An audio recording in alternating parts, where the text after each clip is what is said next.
loves, I'm your Pallavi Krishna Miska and welcome back to our channel Healing with Pallavi Krishna.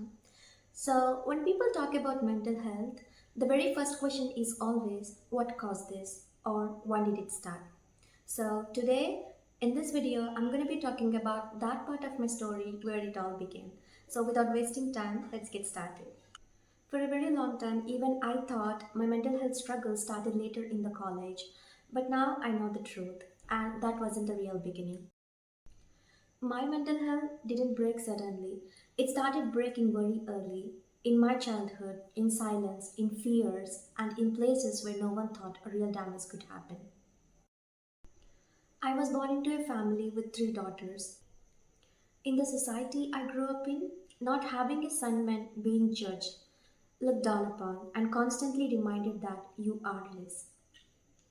My parents loved us, and that is really important for me to say, though they were deeply hurted by the society, and my mom always carried the insecurity of having three daughters. So, my parents wanted to prove something. They wanted to prove that girls are not less than boys, and also they wanted to prove that their daughters could also study well, behave well, and get a good job and earn respect.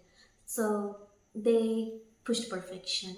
It's not because they hated us, but because they were really afraid of the judgment by the society. Out of that fear, my parents sent me to my grandparents' village for education when I was 4 or 5 years old, believing that discipline and distance would protect me. In the village, I joined the government school, and some boys crossed boundaries, teasing, touching, and things I didn't even have the words for at that age. I only knew my body felt unsafe, and break time was never playtime for me. I used to hide near the teacher's room during the break time just to avoid being touched or being harassed. So, um, for almost 2 years, I stayed quiet and I didn't tell anyone about what I was going through. On the outside, I was a perfect student, quiet, disciplined, good marks, and teacher's favorite. I never argued, never spoke loudly, never caused any trouble. So when something finally happened, not even a single person thought to ask why. So after 2 years of staying quiet, one day a boy crossed the line again and mocked me in front of everyone, and all the boys began to laugh. And on that very moment, something snapped inside me. Without thinking anything, I threw my exam pad at him and it hit his eyebrow and he started bleeding a little. But not even one teacher asked, why would Pallavi do this? She's disciplined, she never misbehaves, and what caused this today? Uh, what made her react like this? I'm not saying whatever I have done to him is correct, but they only saw one moment of reaction, but not the 2 years of suffering and silence behind it. I was punished immediately at school, and at home, it got worse. My mom hit me with a stick and made me stand barefoot on the burning hot floor in the afternoon sun till the evening, and she told me that I'm not allowed to get inside the home. She didn't even speak with me later for almost 1 week, and this caused trauma to me. After this incident, when something happens, my body started freezing before my mind reacts. Even today, if a dog runs towards me, my body freezes before my mind reacts.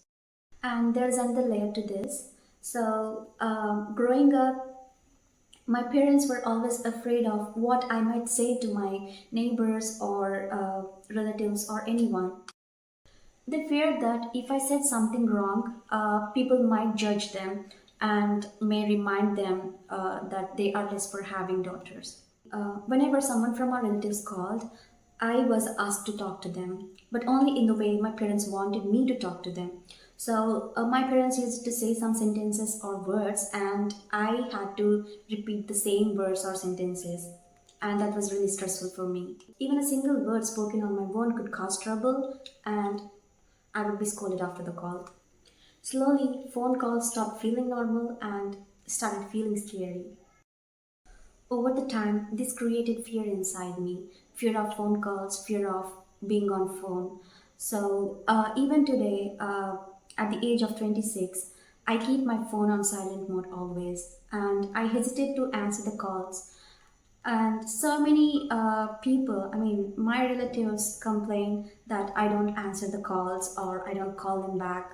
Uh, Even my friend says I never answer the calls or never call them. So I only prefer to text them. And friends who are watching this video, you got the answer why I behave in that way. There's one more truth I wanted to share here, and honestly, nobody knows about this. During this time, my sister was in high school and she had some male classmates, normal friendships. But because I was already experiencing these harassments, uh, my body learned something very early, that is, boys are not safe. I was still a child and I didn't know how to explain the fear. So when I saw my sister talking to boys, I felt scared. It's not jealous, not controlling, scared. I told her to not talk to them because my body believed that something bad could happen. She didn't understand the fear because I didn't tell her what I was going through. So she started seeing me as a problem. She was afraid I might tell my parents that they would misunderstand.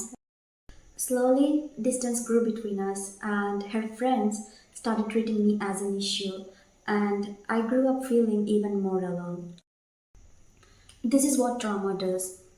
It doesn't just hurt you, quietly, it will change the relationships even before anyone understands why.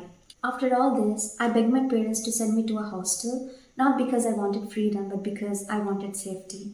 So, I will talk about it in the next video, though before I end this video, I wanted to say something really important. So, childhood is not just about education or um, discipline, new clothes, or saving money for the future. This is the only time where we can build trust and bond with our children. Most of the times, we focus on how our child will look in a new dress or how well they behave in front of the society, though we fail often to observe them really. We often forget to ask ourselves, what is my child feeling, what they are really afraid of, or whether they are feeling safe inside their own mind or not, or where they are weak mentally, emotionally.